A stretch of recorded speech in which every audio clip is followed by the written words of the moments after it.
On the evening of April 5th, 2026, at roughly 11:47 p.m., emergency sirens pierced the air across Jerusalem. What descended from above wasn't merely a volley of rockets, it was cluster munitions. Outlawed by 112 countries, launched squarely at the spiritual epicenter of three global faiths during the most sacred week on the calendar. Within moments, missile shrapnel rained onto the Church of the Holy Sepulchre. Wreckage scattered across the Temple Mount, barely 350 meters from the Al-Aqsa Mosque. The Jewish quarter sustained direct impacts, and that was only the opening barrage.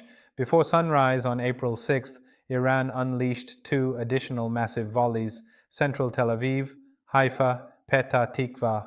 Four individuals trapped beneath collapsed structures in Haifa remain unaccounted for as search crews claw through the debris. Israel's multi-billion-dollar missile shield proved incapable of halting everything inbound. Over the coming 12 minutes, I'm going to walk you through precisely what Iran hurled at Jerusalem, how cluster warheads transform a single missile into 20 distinct threats that interceptors cannot neutralize, and where this conflict is headed now that the world's holiest terrain has become an active war zone. The mainstream press is broadcasting bright flashes in the night sky and labeling them successful intercepts. What they're omitting is that cluster submunitions blanketed civilian neighborhoods. They're failing to mention that Iranian missile wreckage landed on locations revered by roughly 4 billion people across the globe. This video deconstructs the three-wave assault timeline, minute by minute. You'll witness the specific missile platforms Iran deployed, understand why Israel's Arrow and David's Sling batteries couldn't prevent cluster payloads from dispersing over densely inhabited zones, and see the financial arithmetic proving Israel is depleting interceptor reserves faster than American factories can replenish them. The opening salvo comprised at least 4 ballistic missiles launched from western Iran at 11:47 p.m., transit time 12 minutes. Arrow 3 interceptors, each valued at $650,000, fired from batteries stationed to shield the capital. 2 inbound missiles were neutralized at high altitude over Jordanian airspace, but the remaining pair weren't fully destroyed. When a cluster warhead sustains damage during interception, it doesn't vanish, it ruptures prematurely. What descended on Jerusalem wasn't one 500-kilogram explosive. It was dozens of submunitions, each packing 2 to 3 kilograms of charge, fanning out across hundreds of meters. One fragment struck a parking area in the Jewish quarter 400 meters from the western wall. Another landed near the Church of the Holy Sepulchre. Debris settled on the Temple Mount, coming within meters of both the Dome of the Rock and Al-Aqsa Mosque. Explosive ordnance disposal squads worked until dawn, hunting for unexploded submunitions. Here's what no one will admit: you simply cannot locate every last one. Cluster bomblets settle in hedges, beneath vehicles, atop rooftops. Many fail to detonate on contact, they just lie in wait. Just over 3 hours later, at 3:22 a.m., alarms blared across Tel Aviv, Petah Tikva, and Ramat Gan. Iran launched 6 missiles in quick succession. At least 3 bore cluster payloads. In Petah Tikva, a 34-year-old woman was struck by submunition shrapnel while sprinting toward a shelter. She remains in critical condition. In Tel Aviv, a man in his 30s was wounded by flying glass. In Ramat Gan, first responders identified 9 distinct impact sites from a single missile whose cluster warhead had opened at roughly 3,000 meters altitude. The dispersal footprint reveals everything. A conventional warhead produces 1 crater. A cluster warhead generates 15 to 25 impact points spanning several football fields. Israel's defense systems track and engage single objects on calculable trajectories. They are not equipped to intercept 20 unpowered bomblets tumbling across a vast scatter zone. As daylight emerged at 6:10 a.m., the third wave struck Haifa. At least 2 missiles targeted the city. One was intercepted, the other was not. It slammed into a 5-story apartment block. The outer wall caved in. 4 residents remain missing, entombed in rubble.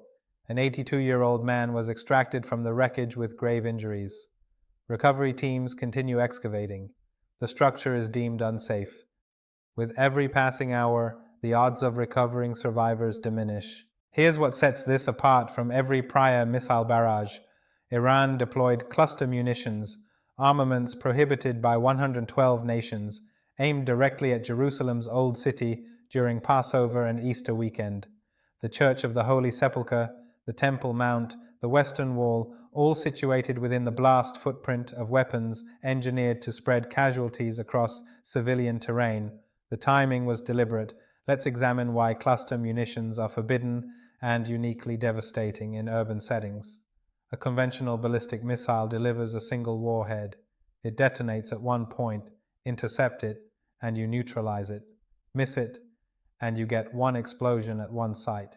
A cluster munition operates differently. The missile's nose section houses dozens of smaller bomblets. At a preset altitude, typically between 3,000 and 7,000 meters, the casing splits open. Bomblets separate and fall independently, spreading as they descend. By the time they reach the ground, they've dispersed across 500 meters or beyond. Each submunition carries its own explosive payload. Some burst on contact, others employ timed fuses, and a significant number fail to explode at all, effectively becoming landmines that stay lethal for years.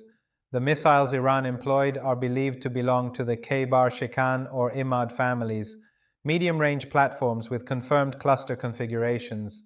Each warhead contains 15 to 25 submunitions. When Iran fires 6 such missiles, you're confronting 90 to 150 individual explosives raining down across multiple square kilometers. Here's what shatters Israel's defensive equation. You cannot intercept bomblets once they've been released. Arrow 3 operates at exo-atmospheric heights. David's sling engages at mid-altitude. Iron Dome handles low-flying rockets. None are designed to target 24 unpowered free-falling bomblets after the casing splits. Intercept before cluster deployment, you succeed. 1 second too late, the bomblets disperse and the city becomes a kill zone.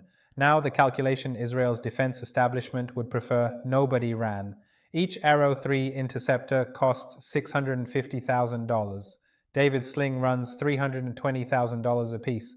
Across the 3-wave assault, Israel is estimated to have fired 15 to 20 interceptors. That amounts to $6.5 million to $10 million expended in roughly 12 hours. Iran's Khaybar-Shikan costs between $200,000 and $500,000 to build. Iran likely spent $2 million to $5 million launching around 10 missiles. Israel spent double that sum merely attempting to stop them, and several still penetrated. Over the 38 days since hostilities began, Iran has fired upward of 440 ballistic missiles at Israel. Israel claims a 92% intercept rate. That translates to roughly 405 missiles neutralized, 35 getting through. At $500,000 per interceptor, assuming 2 launched against each incoming missile, Israel has consumed over $400 million in 5 weeks. The United States manufactures 6 to 7 Arrow and David's sling interceptors per month. Iran produces an estimated 100 ballistic missiles monthly, per Secretary of State Marco Rubio's assessment. Israel is spending 5 to 10 times more per engagement than Iran. Production ratio 100 versus 6. The numbers are simply untenable. Iran is well aware of this, but the financial burden isn't the true headline. The real story is what transpired when missile fragments landed on ground that 4 billion human beings regard as sacred. This isn't merely a military clash, it's a conflict imperiling the holiest sites of Judaism, Christianity, and Islam all at once. Let me illustrate precisely where wreckage fell and why it carries such weight. The Church of the Holy Sepulchre stands over the location where Christians believe Jesus was crucified, entombed, and risen. On April 6th, amid Easter observances, missile shrapnel struck the vicinity. Photographs confirmed by Israeli police reveal blast damage just meters from the entrance. The Temple Mount, referred to by Muslims as Al-Haram al-Sharif, contains the Dome of the Rock and the Al-Aqsa Mosque. It ranks as the 3rd holiest site in Islam and the most sacred in Judaism. Iranian missile debris landed on the compound, littering the plaza where tens of thousands ordinarily congregate. The Western Wall, the sole surviving structure from the Second Jewish Temple, stands as Judaism's most venerated place of prayer. Wreckage fell 400 meters away in the Jewish quarter. All 3 faiths, all 3 paramount holy sites, all within the impact radius of cluster submunitions discharged during the most significant religious week for both Jews and Christians. Rabbi Shmuel Rabinowitz, custodian of the Western Wall, described the assault as a grave transgression, declaring, "Sacred places must be kept beyond the reach of any conflict." The International Christian Embassy Jerusalem denounced Iran's reckless behavior, warning it endangered Jerusalem's cherished religious heritage. 8 Muslim-majority nations released a joint statement condemning restrictions on Al-Aqsa Mosque access throughout the hostilities. Iran has now crossed a threshold by injecting religious dimensions into armed confrontation. Every government that holds Jerusalem sacred, spanning most of the Islamic world, all of Christendom, and the entire Jewish diaspora, is watching intently. Should another salvo strike the old city, should a missile directly hit the Dome of the Rock, the Church of the Holy Sepulchre, or the Western Wall during worship, the regional conflict transforms into a worldwide religious crisis. Iran understands this. The question is whether they intend to avert that outcome or engineer it. An 82-year-old man in Haifa was dragged from a shattered building. 4 of his neighbors are still unaccounted for. A 34-year-old woman in Petah Tikva, hit while dashing for cover, remains in serious condition. In Jerusalem's Jewish quarter, families spent Easter and Passover Eve combing their homes for unexploded bomblets. These are not combatants. These are civilians in residential areas, targeted with armaments purpose-built to scatter explosives across broad zones for maximum harm. The bomblets that failed to detonate remain embedded out there. 3 waves, 12 hours, more than 10 ballistic missiles, multiple cluster warheads, striking Jerusalem, Tel Aviv, Haifa, and Petah Tikva, debris on the Church of the Holy Sepulchre, fragments on the Temple Mount, sub-munitions strewn across the Jewish quarter, 4 people unaccounted for beneath rubble in Haifa. Israel's air defense architecture, constructed at a cost exceeding $10 billion, intercepted the majority of missiles, but not everyone. Those that slipped through carried cluster payloads specifically designed to defeat layered defenses by converting a single missile into 20 independent threats that become uninterceptable once released. The financial equation is unsustainable. Israel expends $6 million to $10 million per assault wave. Iran spends $2 million to $5 million. Interceptor manufacturing, 6 monthly versus 100, cost ratio, 5 to 1 or even 10 to 1 in Tehran's favor.